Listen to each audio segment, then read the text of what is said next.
Well, good day viewers. Today we have a 2012 Dodge Journey, and it's here because the customer complains that its battery's going dead. So I've installed a disconnect switch on the battery negative cable here in series between the cable and the connection. I've got the switch on now. I've started the vehicle, I've run the vehicle, and I've shut it off. I've got windows rolled down. I'm going to take the keys out of the vehicle, because this got push button start, and we're going to shut the doors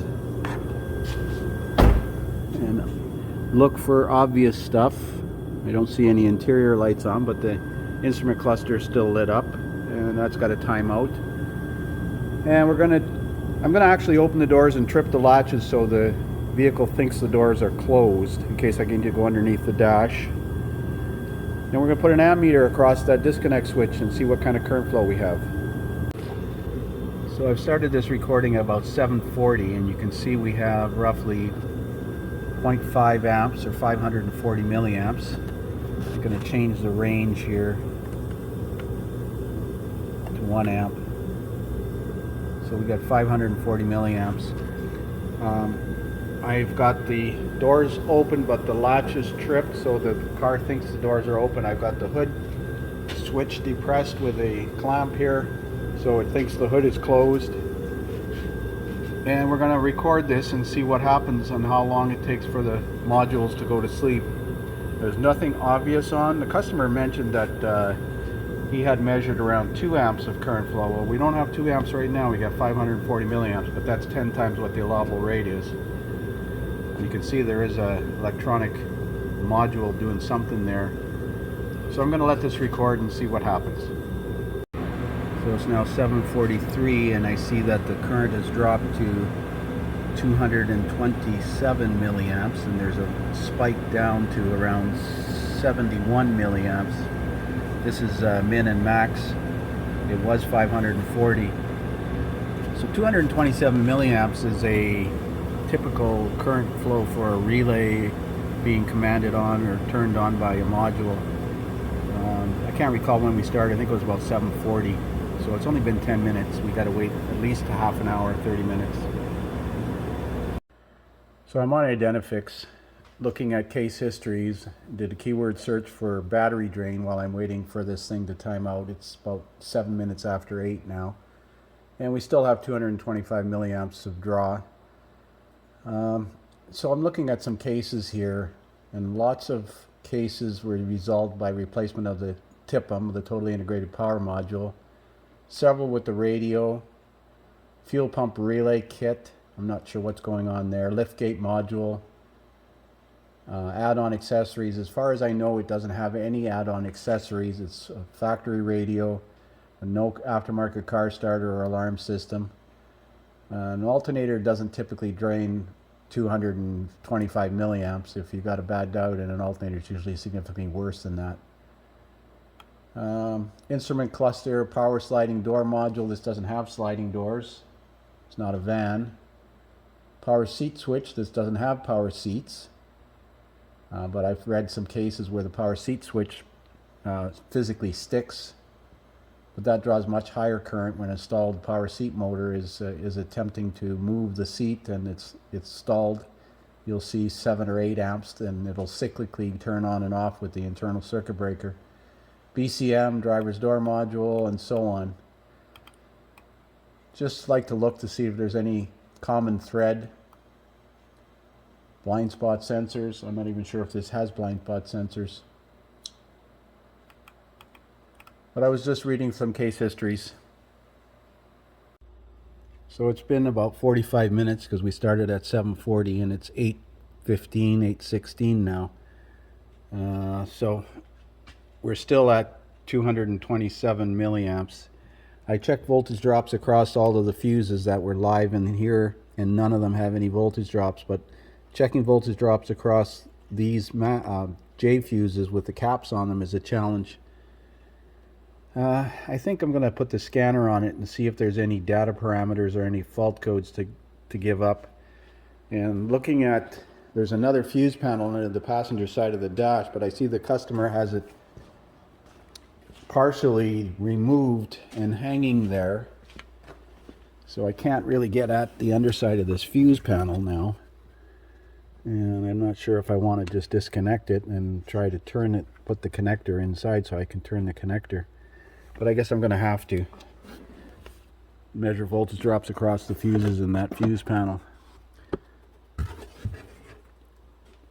current draw is not high enough to be able to see a warm fuse, in my opinion. So I disconnected that connector going to that fuse block, and the draw went right down to 0.07. Now it just dropped down to 228 milliamps, so we're back down to the base value again. But that only took about 10-15 minutes, because it's 8:26 now. I started measuring voltage drops across the fuse, so I'm going to assume that we're chasing this 228 milliamp draw. So we're going to measure voltage drops across the fuse in the fuse panel. So I managed to get this fuse panel in a position where I can get at it. So I'm going to try and tie it up here so that I can get in here and measure these voltage drops on these fuses. And hopefully we'll find one with a voltage drop which would indicate that there's some kind of current flow through it. As I said, I disconnected this connector, and then the draw went away completely down to 0.07 milliamps, or 0.007 milliamps. And then when I reconnected it, mode door actuators were resetting in the heater controls, and the amperage draw was over an amp for about 10 minutes. So I'm measuring voltage drops across these fuses. The multimeter set on millivolts, so you can see it over on the left side. That one's 0.01.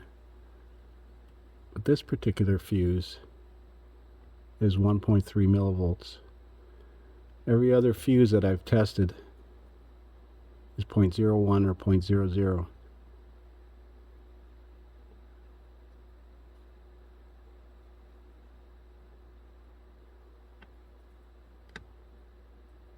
You got to have sharp points on the test meter. So that particular fuse consistently shows a voltage drop of 1.3 millivolts. I'm hoping the camera's picking that up. So what fuse is that one? Let's turn this fuse panel. Why is it upside down? That's the top. Well, as it sits here right now anyways. So that's the second one up in the middle row. So according to that, that's the HFM.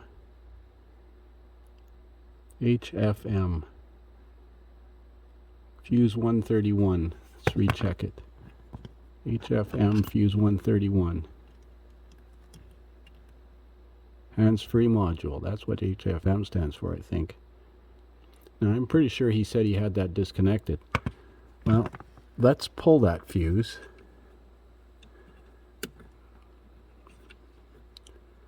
Now, I'm going to check to see what the draw is at the meter now, and I'm going to pull that HFM fuse. So we have 228 milliamps draw on it still. I'm going to pull that fuse. So I'm going to go pull that fuse out right now.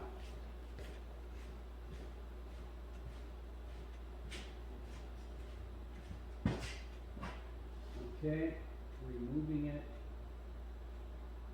now. Let's see what it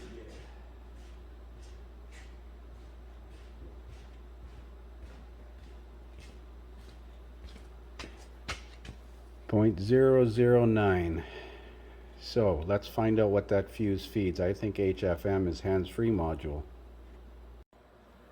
So fuse 131 is the one we pulled from the assembly power distribution center interior. That feeds the hands-free module. Now that's CAN bus for audio telematics, and it's connected to the data link connector as well. Data link connector, oh, that's USB. Data link connector USB. Interesting. What else is on there? The radio. and the mirror inside rear view.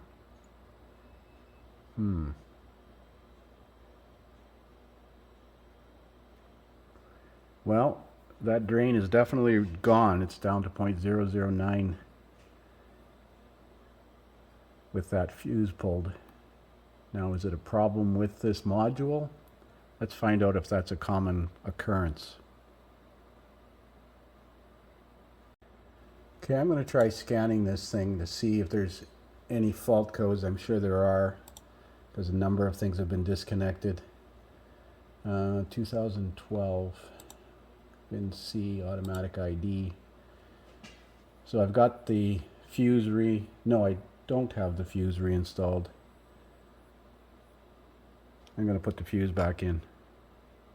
So I'm going to do a network code scan and see what controllers have to report.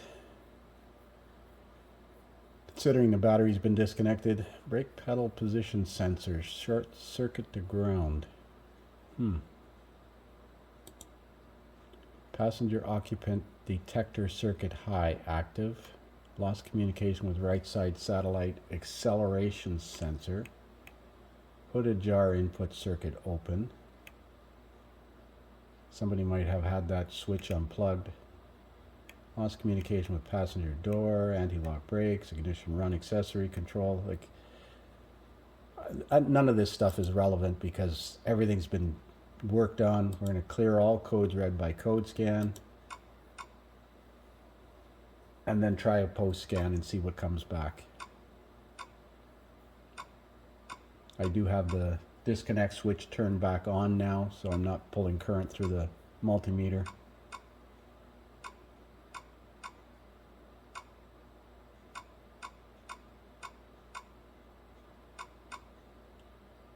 Okay, so let's do another code scan, and we'll do a post scan this time and see what comes back, if anything. Engine, transmission, anti-lock brakes, airbag, passenger occupant detector circuit high. Well, that's not a good code to have, but that shouldn't be causing a parasitic draw. Door module, heating, ventilation, integrated radio frequency hub.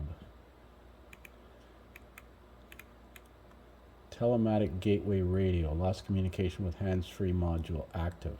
Ah, interesting.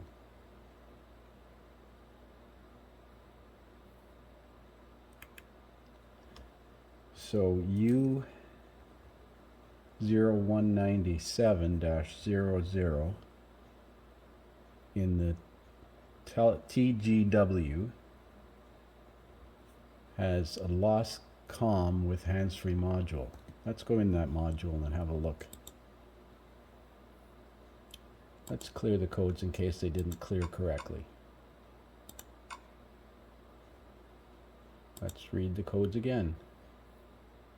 Consistently comes back. Now, I thought he said he had that disconnected, but I asked him to reconnect everything. But let's have a look at data, see if there's anything in the data list that might help us with this.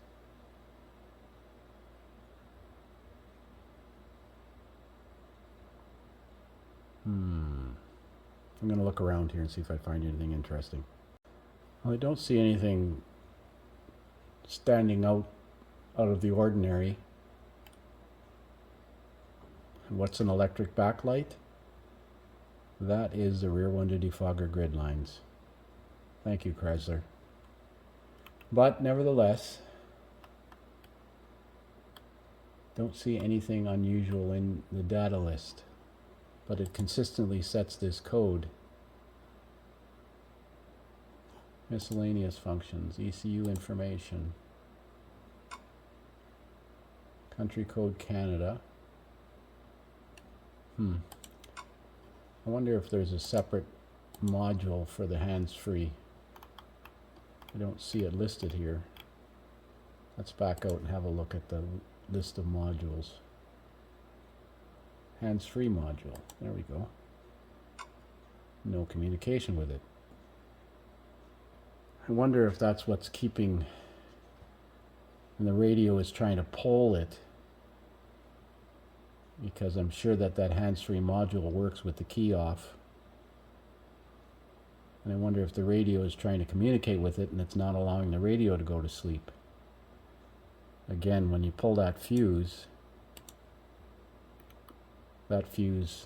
kills power to the hands-free module. The fuse is back in. Let's find out where this hands-free module lives and see if it's plugged in. So I did a keyword search and identifix for hands-free module, and look what we come up with here. Battery goes dead sometimes overnight, sometimes it takes 2-3 nights. 31 cases of hands-free control module causing the issue. Let's see if there's any hint as to how do we diagnose this thing. So the hands-free module is mounted above the steering column against the dash panel to the underside of the instrument panel column support bracket. Remove the knee bolster and the instrument panel steering column opening. Remove the brake pedal assembly from the dash. One of the hands-free module mounting screws is concealed between the forward connector and the module and the dash panel. That's how you remove it. I'm going to have a look under there. So looking underneath the dash on the driver's side, you can see up there in the middle of the screen the black box way up here. Why couldn't they have put it someplace else? But I don't see it unplugged. It's not disconnected. At least I can't see any connectors unplugged from it. I can't even see the connectors on it. It must be on top of it. I don't see how it comes out of there very conveniently, that's for sure. I'll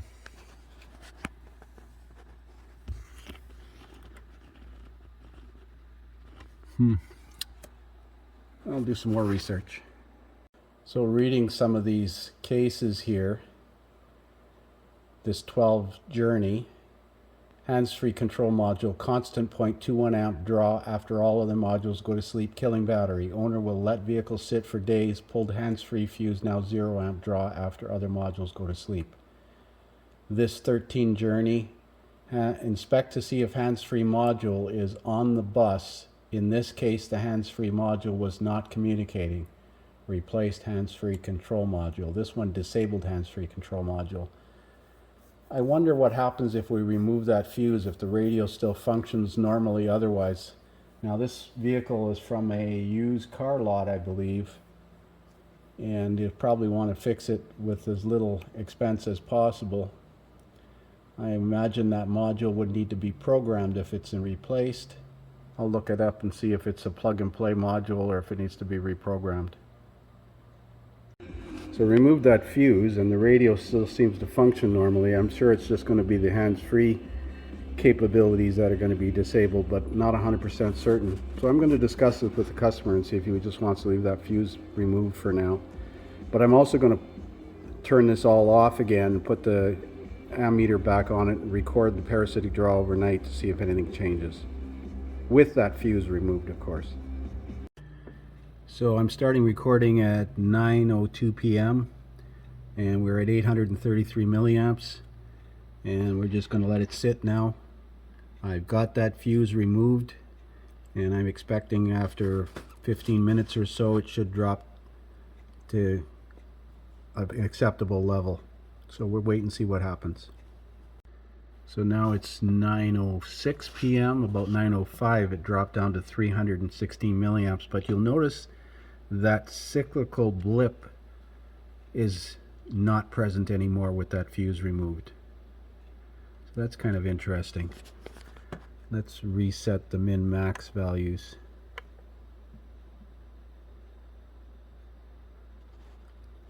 So I'm going to let it sit now for another 10 minutes or so, and hopefully this is going to drop from 316 down to something under 50 milliamps. So it's 9:12 and the parasitic draw is dropped to 0.009 amps, which is 9 milliamps. So I'm going to leave it like this all night. I've got this connected to AC power so it won't shut off and the battery won't go dead. And I'm going to record min-max values on here and see if anything energizes overnight. See you in the morning.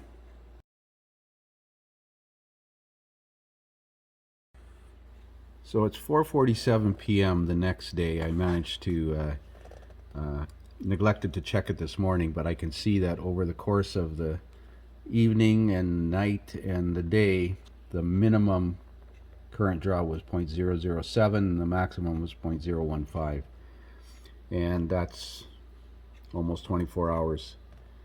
So I'm saying that this thing is going to be fixed by either replacing that hands-free module or simply leaving the fuse out and disabling it. So I'm going to discuss this with the customer, but that's it for now. Thanks for watching.